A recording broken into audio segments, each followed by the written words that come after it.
How are we getting on, folks? And we are definitely back. Galway on tomorrow. I know, I've taken, let's just say, a week's sabbatical. Some people might have missed me, others are probably glad to see the back of me, but we are back. Um, Galway tomorrow. Monday, generally, in terms of my overall success rate, doesn't necessarily turn out too good. But saying that, there's always time for change and there's always an opportunity to change. And we have a few nice horses now tomorrow. There's not any of them, let's just say, necessarily short in price. I think the shortest I have down here is 3-1. Biggest price is 20-1. So there's plenty of opportunity there to make profit, but it's just being able to land them right, especially on the flat as well around Galway. You need to have an inside draw and break well and to be up near the front. But look, at these things can happen, and we could just be very, very lucky. Hopefully we get in the back of plenty of winners and set us up nicely for the rest of the week.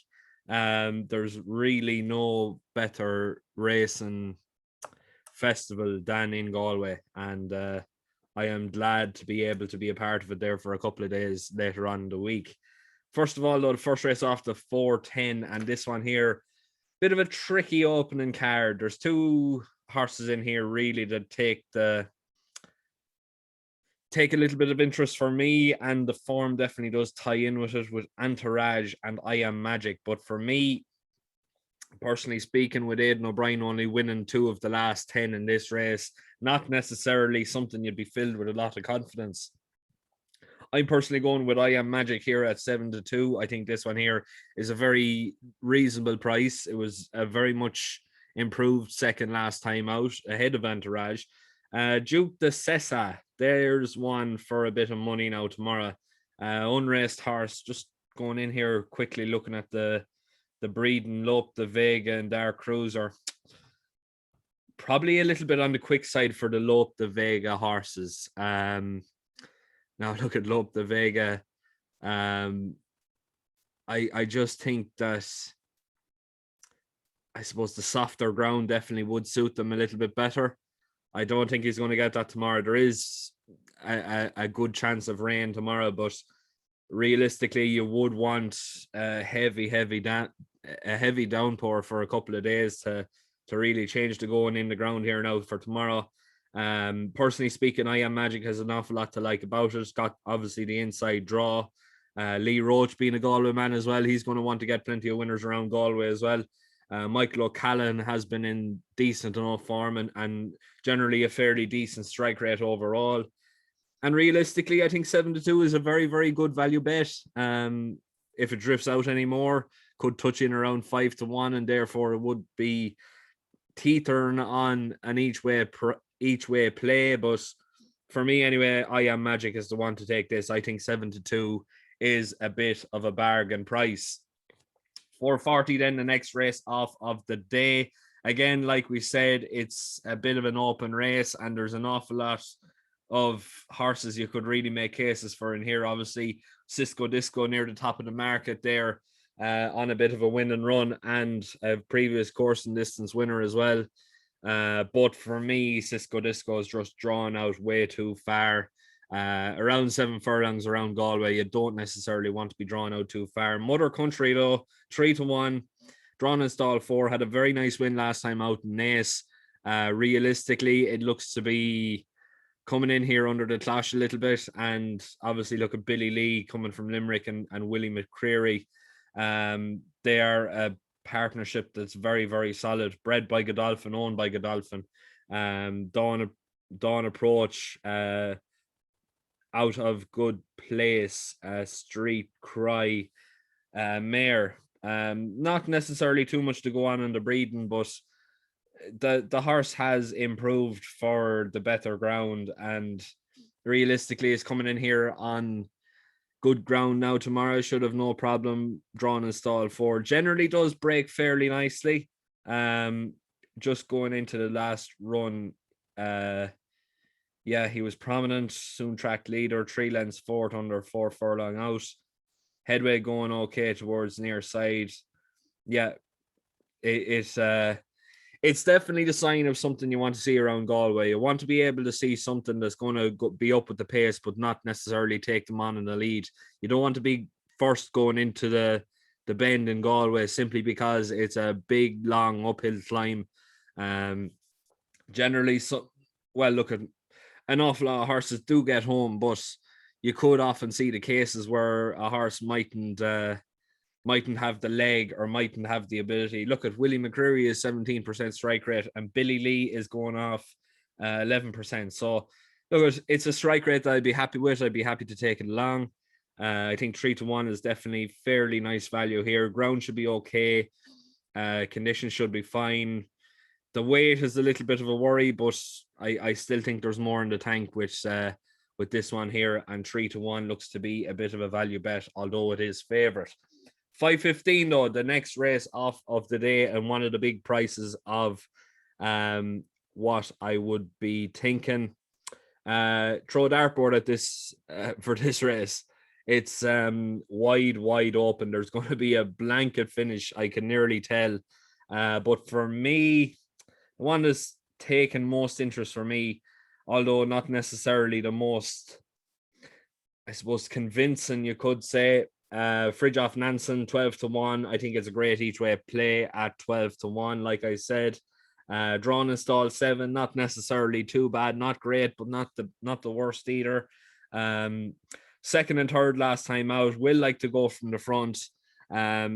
Likes to be up there prominent and generally breaks fairly well. Ground should be fine. Declan McDonough on board for Kieran Cotter, something you don't necessarily see too often.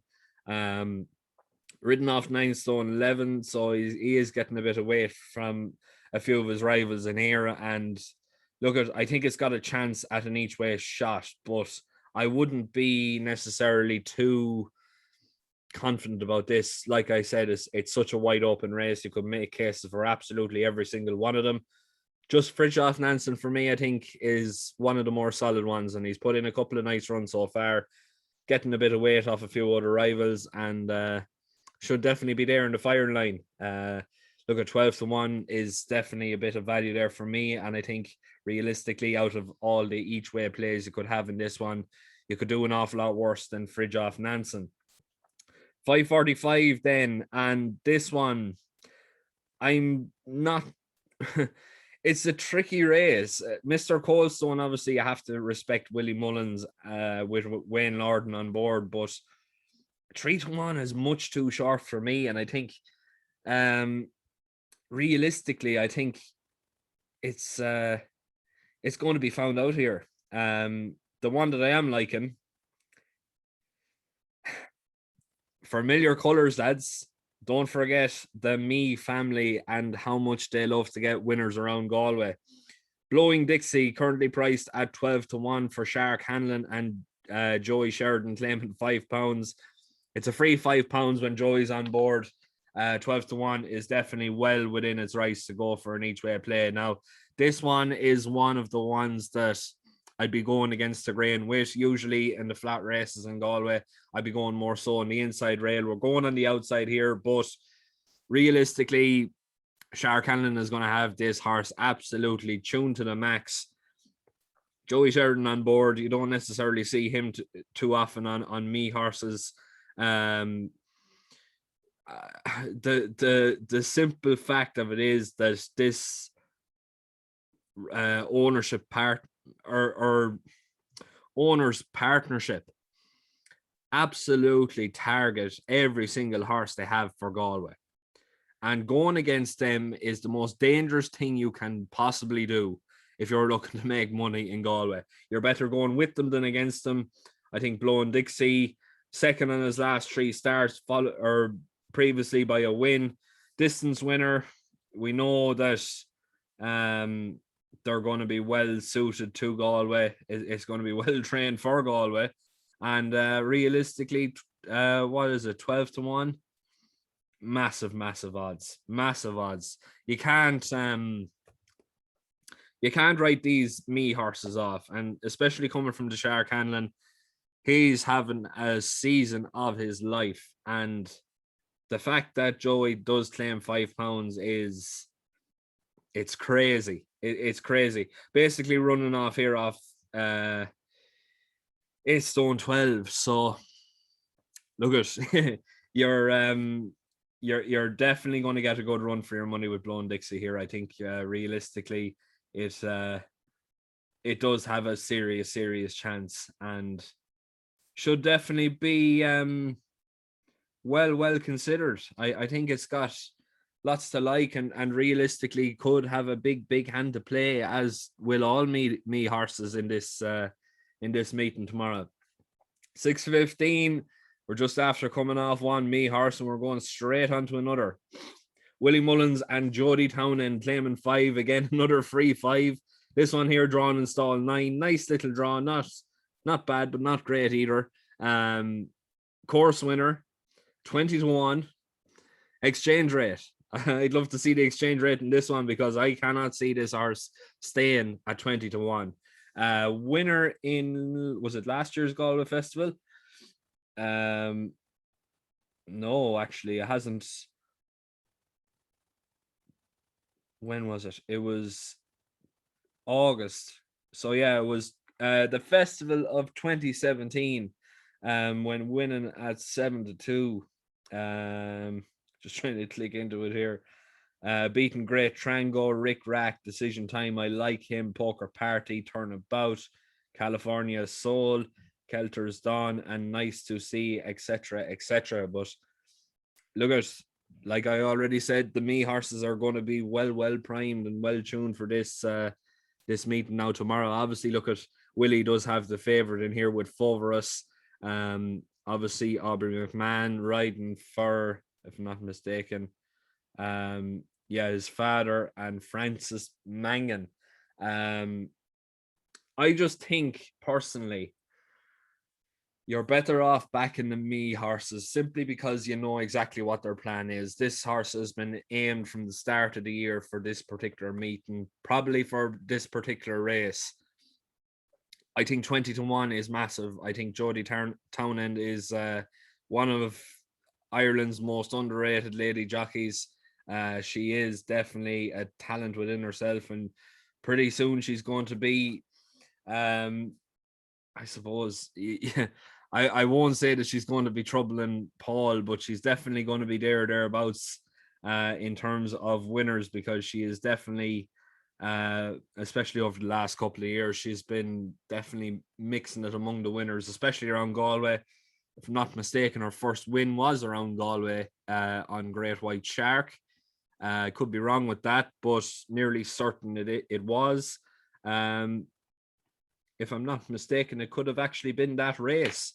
So there you have it, 20-1 each way, definitely well within its rights to go and do this tomorrow. Now, next race off then the 6:45, the next best of the day, obviously Mother Country being the nap. This one here being the next best. Dermot Weld, Colin Keane, and Mydler Stud have Port Sunlight in here. And realistically, I think this one here has an awful big hand to play. Currently priced at 5-1. Realistically, the last run, when second behind Merrower. I could be butchering that name, but we'll go with it. Ahead of Ivy Avenue, Only Sky, and Starlight Dream. I think, in all honesty, I think realistically, these are equally going to have this horse well primed. Obviously, Mydler Stud definitely do like to get their winners around Galway as well. Dermot Weld, famous around Galway. Colin Keane on board, definitely very interesting. I think this one here has a big hand to play. If it improves any way, shape, or form on his last run, it does have the draw bias on Ever a Dream for Johnny Murta, but it will have to beat National Ballet, which is definitely going to be a tricky one in itself. But I'm going to say it will improve. And like I already said, Dermot Weld does like to get his winners around Galway, and 5-1, definitely the next best of the day for me. I think realistically, look at whether you're a win punter or an each way punter, you're going to have a nice little run for your money either way. I think Potentially, if you want to go for an each way shot with this, I definitely wouldn't put it past you. I think, being realistic, it should win, but to cover yourself, probably have a go each way, considering I've already said that Monday in Galway doesn't necessarily be the best day for me. And finally, then the 7:15 we're not going to be covering because it's my patron tip of the day. But look at, please make sure to keep liking, sharing, and subscribing. For those who want to sign up to Patreon, I leave a link in the description below. It's €10 a month per sign up, but just please be aware, if you are signing up for Galway, that it's an automatic payment, and it will be going out again on the first day of each month. So the 1st of July, if you do sign up now, you will be automatically charged. But just for your own sake, you're probably better off waiting until the first. That money basically funds the Irish Racing Hour podcast, which I'm one half of, as well as that with Ryan Sharkey of Racing Records. Basically, what we are doing, we're getting a whole list of names together. We're getting jockeys, trainers, fellow podcasters, TikTokers. We had Brian Arnold there this week. There's an awful lot of people that do not get their voices heard, but definitely deserve it. And it's us that are doing that and taking the responsibility for it. And we're bringing a different light in terms of what's been said around the industry over the past couple of months. We are very, very proud of people in racing, and we want to, I suppose, show our gratitude and getting them on the air and getting them, I suppose, promoted and their way of life promoted, in terms of people constantly slating them online or wherever they are. It's just something that we're trying to do to make a change for the better, really. But look, I'm going to leave it there. Please make sure to keep liking, sharing, and subscribing. If you are going to be having a bet tomorrow, the very best of luck. I wouldn't be going too mad, simply because it is one of my worst days in terms of history of the festival. But look, we'll have a bit of a crack anyway, and sure, we'll see where it goes. Hopefully, one of those me horses at big prices will come in for us. But look, very, very best of luck tomorrow, and we'll see you all again for Tuesday.